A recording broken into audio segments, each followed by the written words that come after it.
Bismillahirrahmanirrahim. Abu Bakar As-Siddiq adalah sahabat Rasulullah yang dijamin masuk surga. Beliau adalah khalifah atau pemimpin pertama setelah Rasulullah SAW wafat. Beliau memimpin hanya 2 tahun. Kemudian Abu Bakar adalah orang yang pertama di keluarga Rasulullah yang memeluk agama Islam. Beliau adalah orang yang paling dicintai Nabi karena Abu Bakar mengorbankan harta bendanya untuk perjuangan Nabi. Abu Bakar memiliki putri yang bernama Siti Aisyah, yaitu istri Rasulullah. Abu Bakar tidak pernah berpikir 2 kali untuk memberikan hartanya demi kepentingan Islam. Beliau mencintai Rasulullah dengan sepenuh jiwa raganya, selalu percaya apapun ucapan Rasulullah tanpa ragu sedikit pun, tanggung jawab dan jujur. Kemudian punya komitmen membangun nilai-nilai Islam meskipun Rasulullah sudah wafat. Tujuan pembelajaran kita hari ini adalah mengetahui macam nutrisi yang dibutuhkan oleh tubuh, mengetahui contoh penyakit sistem pencernaan, kemudian membuat larutan oralit. Materi kita hari ini tentang pentingnya makanan sehat bagi tubuh. Masih ingatkah anak-anak ibu tentang ciri-ciri makhluk hidup? Salah satunya adalah membutuhkan makan. Makan membuat tubuh kita menjadi kuat, apalagi kalau makannya teratur, yaitu 3 kali sehari, yaitu pagi, siang, dan malam. Tunggu dulu, makanannya harus makanan yang bergizi ya, dan baik untuk kesehatan tubuh.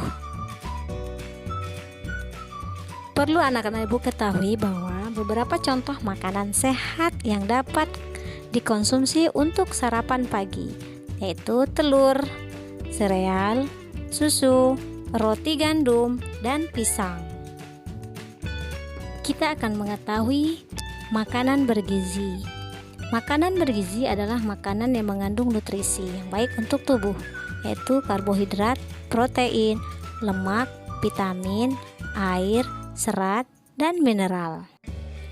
Karbohidrat seperti nasi, jagung, kentang, roti, ubi, dan keju. Karbohidrat ini merupakan sumber energi utama bagi tubuh. Nutrisi berikutnya adalah protein. Protein berfungsi mengatur perbaikan, pertumbuhan, dan pemeliharaan organ tubuh. Protein hewan disebut protein hewani, terdiri dari ikan, ayam, dan daging. Selanjutnya, protein pada tumbuhan yang disebut dengan protein nabati, yaitu sayur-sayuran dan kacang-kacangan.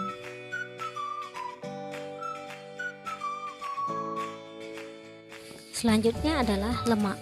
Lemak berfungsi mengatur suhu tubuh dan menjaga tubuh kita dari kedinginan. Lemak juga berfungsi sebagai pelarut vitamin A, D, E, dan K. Lemak hewani terdapat pada daging, ikan, dan telur. Lemak nabati terdapat pada kacang tanah, kacang kedelai, dan minyak kelapa sawit.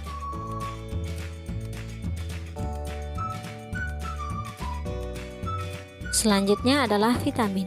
Vitamin berfungsi mengatur proses kerja tubuh. Vitamin dibedakan menjadi vitamin yang larut dalam air atau disebut dengan B dan C, dan vitamin yang larut dalam lemak atau disebut dengan A, D, E, dan K. Bila tubuh kita kekurangan vitamin akan menyebabkan penyakit avitaminosis. Vitamin terdapat pada buah, sayur, daging, ikan, susu, dan sebagainya. Air adalah salah satu kebutuhan paling besar untuk seluruh makhluk hidup. Air merupakan komponen terbesar penyusun tubuh manusia.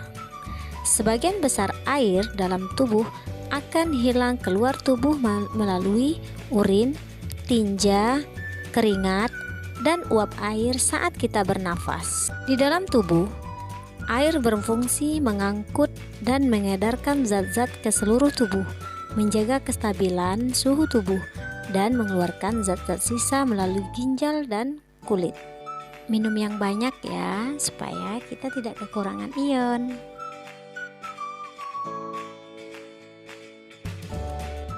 Selanjutnya serat. Serat memiliki banyak manfaat bagi tubuh. Serat bermanfaat dalam merangsang dan memudahkan buang air besar, mencegah sembelit atau konstipasi, menurunkan kadar kolesterol dalam darah, serta mencegah resiko terjadinya serangan jantung dan kanker usus. Bahan makanan yang mengandung serat tinggi antara lain sayur-sayuran, buah-buahan, biji-bijian, gandum utuh, dan jagung. Ayo, siapa di sini yang masih kurang suka makan sayur? Selanjutnya adalah mineral.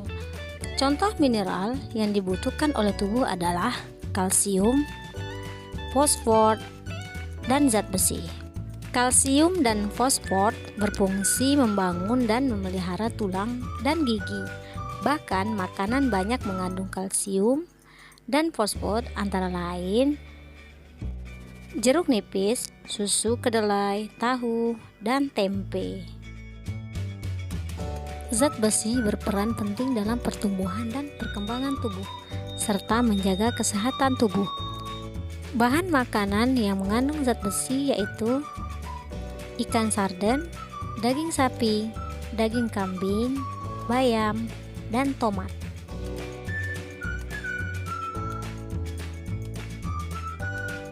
Selanjutnya adalah gangguan sistem pencernaan makanan.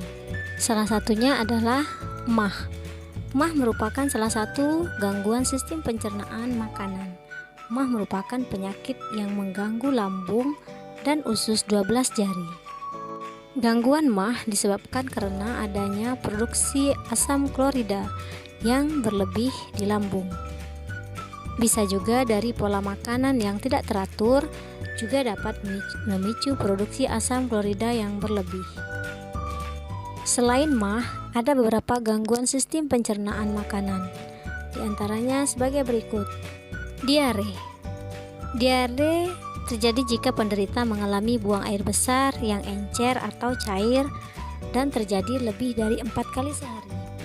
Penyebab diare adalah kebersihan makanan yang buruk atau terlalu banyak makan makanan yang asam dan pedas. Apabila tidak mendapat perawatan dengan baik, maka diare akan menjadi berbahaya. Diare yang terus-menerus menyebabkan seseorang kehilangan cairan tubuh sehingga penderita menjadi lemas. Pada beberapa kasus, diare dapat menyebabkan penderitanya meninggal dunia. Sembelit. Sembelit merupakan penyakit susah buang air besar. Sembelit disebabkan oleh fases atau tinja yang terlalu keras. Kebiasaan makan makanan yang kurang berserat dapat menyebabkan gangguan sembelit. Berikutnya, radang usus buntu. Radang usus buntu terjadi karena adanya sisa kotoran yang tidak tercerna menumpuk di usus buntu, terutama di bagian umbai cacing. Sisa kotoran yang tidak tercerna berasal dari makanan yang sulit diuraikan, misalnya biji cabai. Penumpukan kotoran yang menyebabkan umbai cacing menyempit dan terinfeksi kuman. Akibatnya, umbai cacing akan mengalami peradangan. Gejala yang ditimbulkan diantaranya perut bagian kanan bawah terasa sangat nyeri, perut terasa mual disertai muntah, kadang mencret, dan tubuh berdemam.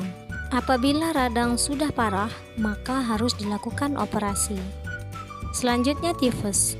Tifus merupakan penyakit peradangan pada usus. Tifus disebabkan oleh makanan dan minuman yang tidak terjaga kebersihannya. Tifus adalah penyakit menular. Gejala yang ditimbulkan penyakit tifus antara lain tubuh menggigil, lemah, mual, penderita mengigau akibat demam tinggi, punggung terasa sakit, terkadang disertai mencret atau sulit buang air besar.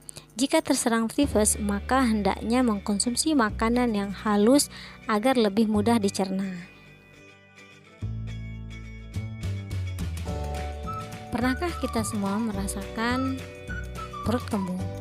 Perut terasa penuh dan kencang, dan kadang terlihat membesar. Perut kembung terjadi ketika terdapat gas yang berlebihan pada lambung dan usus. Apabila terdapat kelebihan gas pada lambung atau usus bagian atas, maka dapat mengakibatkan perut kembung, terasa begah, dan sendawa yang berlebihan. Ada lagi yang menyebabkan perut kembung, yaitu minum terburu-buru, minuman bersoda, dan makanan berminyak. Untuk menghindari perut kembung, sebaiknya kita banyak minum air putih, makan dan minum perlahan, serta mengurangi makanan berlemak dan goreng-gorengan, minuman bersoda. Perut kembung dapat diatasi dengan obat-obatan atau obatan alami seperti jahe. Selanjutnya kita akan menyaksikan video cara membuat Oralit. Silakan menyaksikannya. Assalamualaikum warahmatullahi wabarakatuh. Kembali lagi dengan saya di channel Sehat Secara Alami. Di video kali ini kita akan membahas manfaat dan cara membuat Oralit di rumah. Bahan yang Anda butuhkan yaitu garam,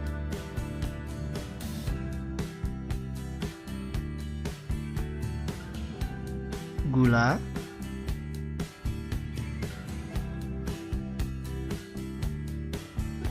dan air hangat.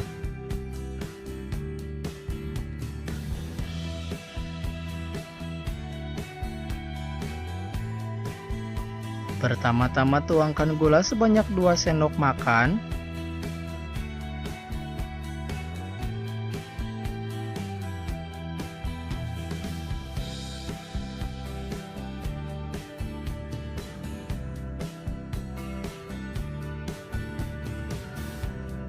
Kemudian garam setengah sendok makan.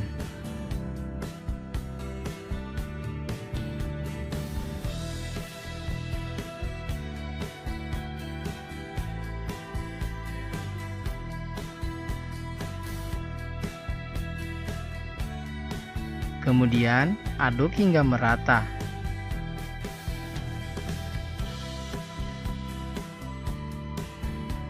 Lalu apa manfaat dari Oralit ini? Manfaat dari Oralit sendiri yaitu untuk meredakan dehidrasi, terutama yang disebabkan oleh diare, dengan cara minum Oralit ini 2 kali sehari secara rutin untuk mendapatkan hasil yang maksimal. Oralit juga aman untuk siapa saja, baik itu bayi, anak-anak maupun orang dewasa. Itulah manfaat dan cara membuat Oralit di rumah.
Assalamualaikum warahmatullahi wabarakatuh.